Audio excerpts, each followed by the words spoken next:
Hi, welcome to Tim's Vinyl Confessions. I'm Tim Durling. Thank you for tuning in for this episode. On this episode, I'm talking about a band that I've been into since pretty much they came out. And I've briefly mentioned them on the show before, but I've never done a dedicated episode, so I'm going to fix that now. And the band is Harem Scarem, a Canadian melodic hard rock band. That's the best way I can describe them. That kind of sums them all up. Great band. Their first album came out in 1991. I've said this many times before about them, they were kind of late to the game, late getting into the recording game, although they've got demos that are older than that. And of course, 1991 was a big changeover year in rock music. So although they did decently initially in Canada, I don't think their albums were ever officially released in the States, and I think they did all right in Japan, but you know, their form of music was out pretty much from the get-go. Having said that, they have thundered through, and aside from a brief hiatus and another little diversion, which we'll talk about, they've soldiered on. They put out a lot of albums and a lot of great music, so I'm going to talk about it here. First Harem Scarem album, probably their most successful, I would say, came out in summer 1991, self-titled. Not sure what's going on with this album cover, but anyway. They were signed to WEA, which later became Warner Music in Canada, and in past years that meant that they would be on Warner Brothers in the States. They were not. They never signed a US deal. And a four-piece band. The core of the band, the two members that have always been there are singer Harry Hess and guitarist Pete L'Esperance. This album featured probably their best-known song, one of my favorites, Slowly Slipping Away was their first single, probably their best-known song. And the ballad Honestly got a lot of airplay too. This is actually a Columbia House issue of this album. That's what the CD itself looked like. There's some guests on this album too. Carl Dixon, one of my favorite singers, he sings on another great tune on here called Distant Memory. Ray Coburn, original keyboard player from Honeymoon Suite, plays and co-wrote the song Love Reaction. And when you hear it, you can tell. It sounds kind of like an HMS song. Pictures of the band, they were still kind of glammed out at this point. Not really glammed out, but it's very of its time. And picture and credits here. I've only ever seen this on cassette and other format-wise in person. I know it was released on vinyl, and anytime I've looked on Discogs, it's super expensive. They came back 2 years later with probably their best album. I think a lot of people would agree on that as far as their fans go. Mood Swings. 1993. These are all Canadian editions. I'm talking about these initial ones anyway. This is a fantastic album. They released a lot of singles from this. No Justice, Change Comes Around, Jealousy. Great tune on here called Sentimental Boulevard, which their drummer Darren Smith sang. And Darren Smith's vocals always kind of reminded me a little bit of Paul Stanley, which is awesome. And it's no big surprise that the one time I've seen any member of this band live is when I saw Darren fronting, playing guitar, and playing the role of Paul Stanley in Kiss cover band Black Diamond. Matt and I saw them, I think in 2001 in Fredericton. So, and then of course Darren now sings for Jake Ely's Red Dragon Cartel. He's still involved with Harem Scarem though. It's kind of, there's been some back and forth. This is a fantastic album. It's a little tougher than their first album. And the other thing that I will say about the first album, if there is a drawback to it, I'm pretty sure it's a drum machine on the first album. I don't think there's live drums on there. I could be wrong about that. But if you listen, it sounds pretty programmed. Maybe it's just programmed drums and they're actually played. I don't know. It's a lot better on this one as far as drum performances go. But what a great album. It's heavier in spots, but still very, very, very melodic. And if you're going to start with the band, I'd start here. You know, if you're into Def Leppard, if you're into, I would say Hagar era Van Halen, yeah, vintage Bon Jovi, well, maybe not Bon Jovi, but anyway, melodic hard rock. That's the best way to sum it up.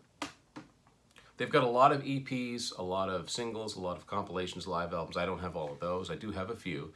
Here's one that came out in 1994. It's called Live and Acoustic. This originally only came out in Japan, but Warner Music of Canada did put it out. It's kind of a cool compilation, 7 songs, nothing different on it. There's either acoustic songs or live songs.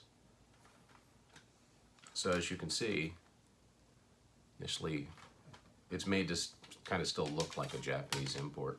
Actually, Jealousy, the single release, came off of this, which is a kind of a cool, kind of an extreme sounding song. Kind of reminds you of a tragic comic, which makes sense because Pete Lesperance, great guitar player. I hear elements of Nuno in his playing. I also hear elements of Steve Vai. He's a shredder. He's good. They kept on trucking. 1995, the third studio album came out with Voice of Reason. This one's a little bit darker, but they didn't have a grunge period. They never did that. It just went a little bit darker, but still very melodic. The biggest, I guess, single off this, the one video I saw from it was a song called Blue, which I guess makes sense. And this is just a Canadian edition on Warner again. There is the CD itself and lyrics and credits. They never skipped when it came to lyrics and credits. Next thing to come out was a live album in 1996. Japan's always been a good market for this sort of music. Y&T always did well there. Mr. Bigger, huge there. And Harem Scarem had a pretty good audience there too, so they released this live in Japan. Had a couple of new songs on the end. Other than that, it's just tracks from the first three albums.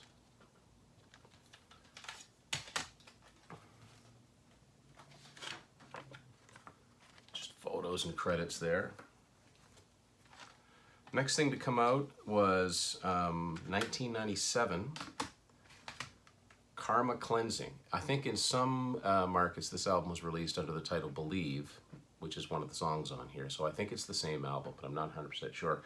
This is a Columbia House issue, but it's still on WEA or Warner Music.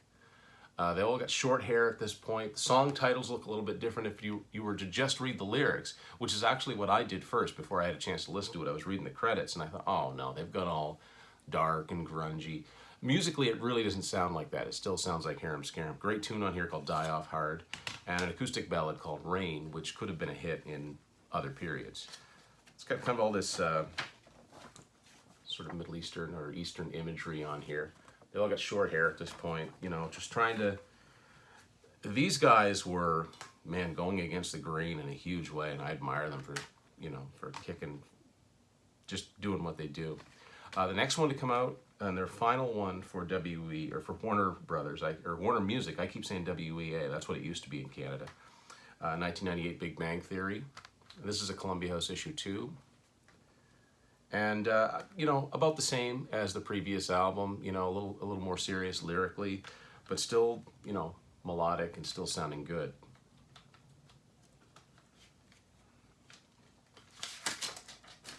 And it's one of those, there we go. Yeah, it's got all the lyrics here, photos, and then then something strange happened. Not really something strange. I kind of understand it. They'd been pushing and pushing and pushing, and it wasn't happening for them.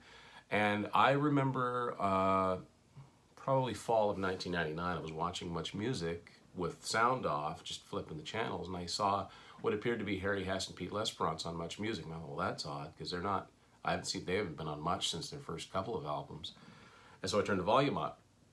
Well, Harem Scarem changed their name very briefly to Rubber, and they put out a couple of albums under that name.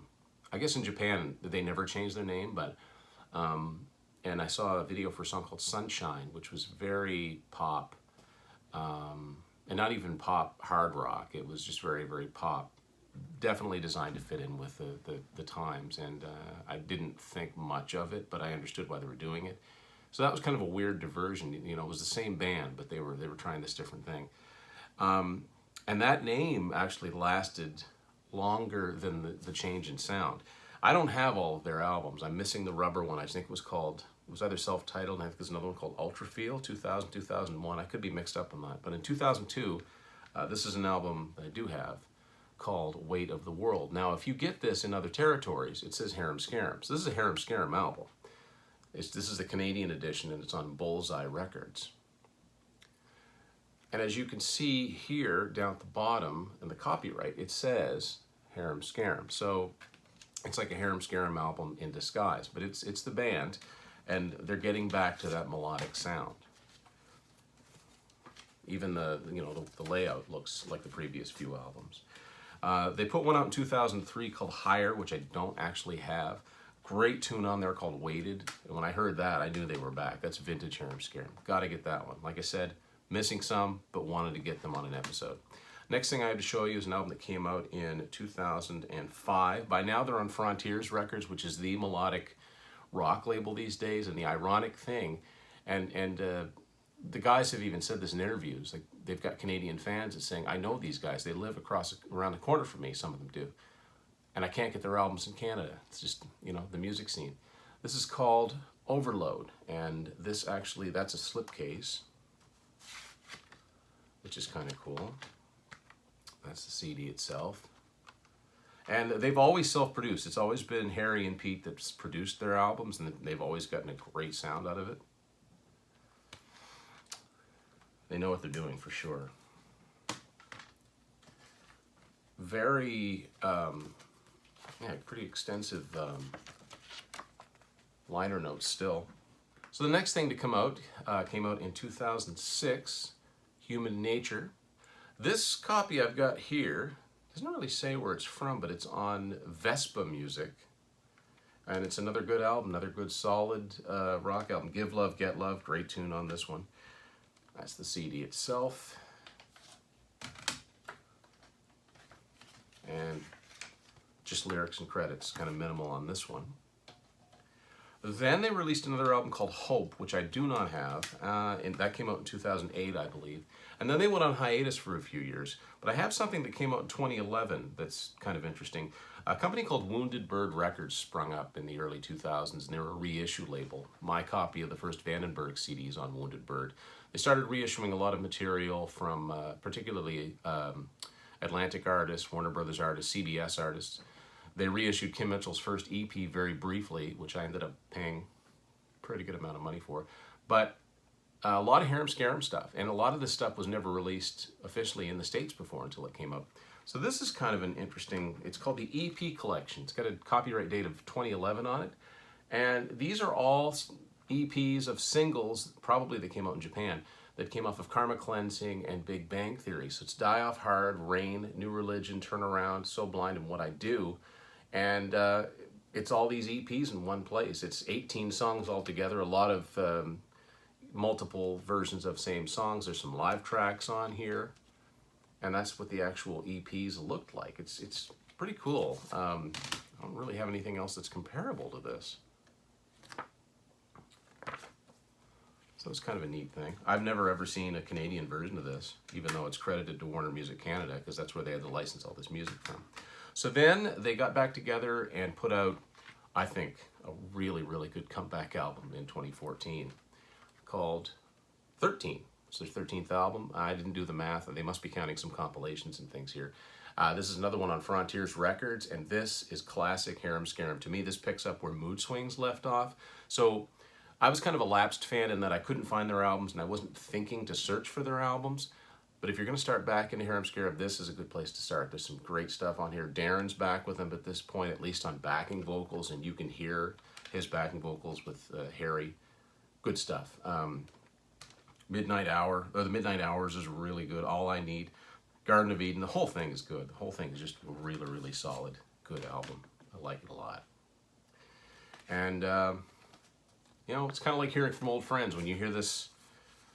You know, they've shifted lyrically, too. It's just classic melodic hard rock.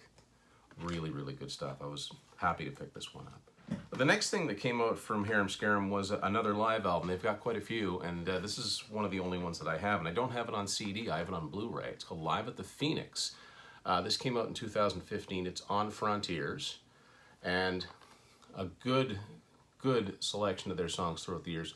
Lots of classic stuff, lots of stuff off 13, which is what you want when it's a band that's promoting a new album. They sound really, really good live still. Harry's still got his vocal chops. Minimum, there's no keyboards, so they get around that. They're just really, really good band. That's the disc, and here's the booklet. There you go. So they're back together. They're still making new music. In 2017, they came out with this album, United. also on Frontiers Records, and picking up where 13 left off, another really, really good album. Still self-produced, Harry and Pete producing.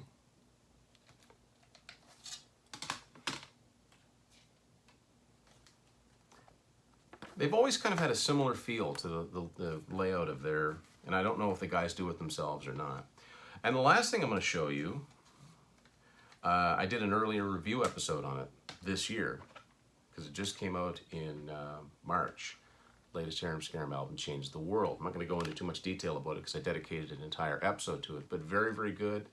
And the only Harem Scarem album right now I actually have on vinyl, because their earlier vinyl is really, really expensive. But hopefully I'll pick up a few more on the way. But if you've never checked out this band before and you're into the bands that I've mentioned, I don't think you can go wrong. Harry's a great singer. In his highest range, he kind of reminds me a little bit of Sammy, but sometimes he sounds like Joe Elliott. But most of the time, he's got his own sound, and it's a good one. So I highly recommend you checking out Harem Scarem. You can't really go wrong with any of the albums. But if I was going to start, I would say Mood Swings, because if you don't get into that album, I doubt you're going to get into anything else that they do. Just my opinion. And thank you for watching this edition of Tim's Vinyl Confessions.